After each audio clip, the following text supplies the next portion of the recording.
নমস্কার, Bengali film reviews চ্যানেলের তরফ থেকে আপনাদের সকলকে সুস্বাগতম। আজ আমরা রিভিউ করব উইন্ডোজ প্রযোজিত প্রতীকৃত বসু পরিচালিত ছবি দাবাড়ুর টিজার নিয়ে। আপনাদের সঙ্গে আমি তন্ময়।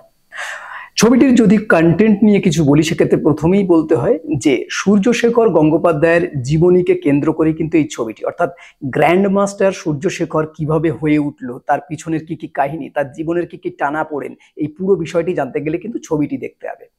সবার আগে বলতে হয় যে উইন্ডোজ কিন্তু কন্টেন্ট বিচারে কিন্তু একটা ইউনিকনেস নিয়ে আসে। কারণ কিছুদিন আগে আমরা দেখেছি যে রক্তবীজ যে ছবিটি ওনারা উপহার দিয়েছেন, সেখানে প্রণব মুখার্জির জীবনের একটা ঘটনাকে তুলে ধরে কাজ করেছে। এখানে কিন্তু আবার আমরা দেখলাম গ্র্যান্ড মাস্টার অর্থাৎ দাবা প্লেয়ারকে কেন্দ্র করে কিন্তু একটি ছবি। আমাদের ফিল্ম ইন্ডাস্ট্রিতে আমরা দেখেছি ক্রিকেট, ফুটবল নিয়ে প্রচুর ছবি হয়েছে, কিন্তু দাবা নিয়ে সেভাবে ছবি হয়নি। এই উইন্ডোজের হাত ধরে কিন্তু দাবা নিয়ে ছবি আমাদের সামনে কিন্তু উঠে আসলো। এটা কিন্তু উইন্ডোজের একটা বড় জায়গা, বড় একটা গুণ বলতে হবে।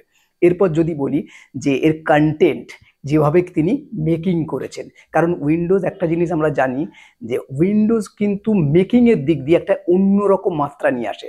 উইন্ডোজের যে কোনো ছবির মধ্যে রিলেশন বিল্ডিংটা যেভাবে দেখানো হয়, সেটা কিন্তু মানুষের প্রাণ ছুঁয়ে যায়। তো এখানেও আমরা দেখতে পাচ্ছি যে সূর্যশেখর গঙ্গোপাধ্যায়ের জীবনীকে তুলে ধরতে গিয়ে যেভাবে তাদের পারিবারিক রিলেশনসগুলোকে তিনি তুলে ধরেছেন, সেটা প্রতি মুহূর্তে কিন্তু আমাদের ছুঁয়ে যাচ্ছে এবং একদম আমাদের নিজেদের বলে মনে হচ্ছে।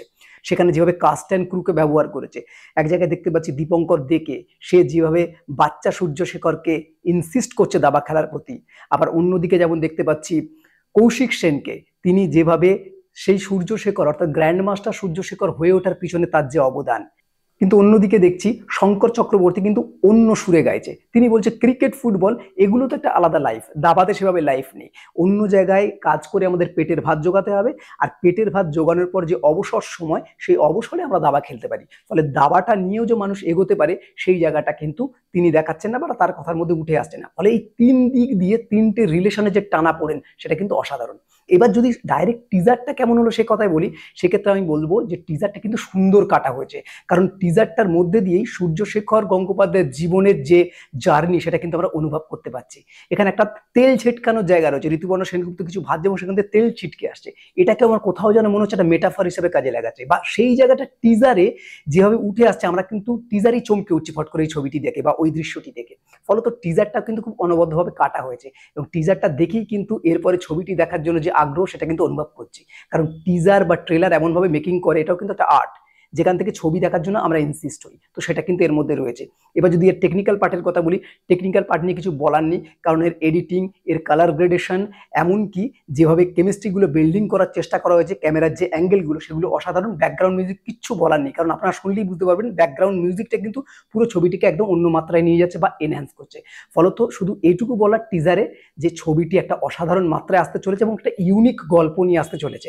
তো আপনারাও অবশ্যই ছবিটি দেখুন। আমরা তো ছবি দেখার জন্য খুবই উৎসাহিত হয়ে আছি, আপনারা তো নিশ্চয়ই উৎসাহিত হয়ে আছেন জানি। আর সবচেয়ে উইন্ডোজের প্রোডাকশন মানে আপনারা সকলেই উৎসাহিত হয়ে থাকেন, এটাও আমরা জানি। তো ছবিটি কেমন লাগলো দেখার পর অবশ্যই আমাদের জানাবেন। এই হলো আপাতত ওভারঅল রিভিউ। এরকম নতুন নতুন রিভিউ জানতে বেঙ্গলি ফিল্ম রিভিউজ দেখতে থাকুন। আপনাদের গুরুত্বপূর্ণ মতামত আমাদের কমেন্ট বক্সে অবশ্যই জানাবেন। বেঙ্গলি ফিল্ম রিভিউ সোশ্যাল মিডিয়াতে সব জায়গায় অ্যাভেলেবেল আছে, আপনারা সেখানে আমাদের ফলো করতে পারেন। বাংলা সিনেমাকে এগিয়ে রাখুন, বাংলা সিনেমার পাশে থাকুন। Thanks for watching.